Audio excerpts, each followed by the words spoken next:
Our very first stop on the tour was the Catholic Church with Father John Forsythe, and it was on the Catholic side of Belfast. What fascinated me most about the monastery was the ceiling and the murals on the ceiling.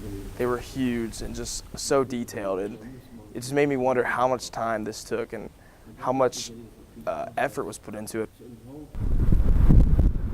After the monastery, we toured the streets of Belfast, which was actually pretty exciting because we saw a protest happening live on the street right between the two lanes of cars.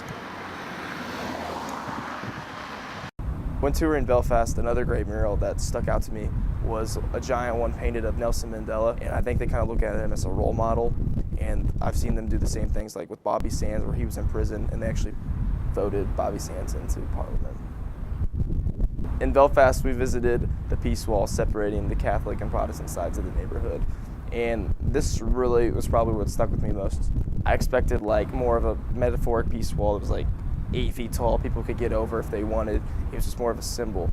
I did not really expect to see a gigantic 30-foot tall wall with fences and outlooks, and it reminded me of like a prison or something. When I signed the peace wall, I stood on top of like a large trash barrel to try to get very high and make my name be very clear. Just wrote my name, my date, and then I wrote Hanover College. So if students in the future go there, and they'll see that, that's where I signed. And hopefully they'll sign there too. Signing the peace wall really stuck out for me.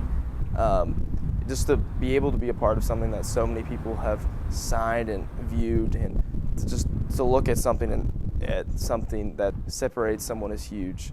I just can't imagine why that would still be there.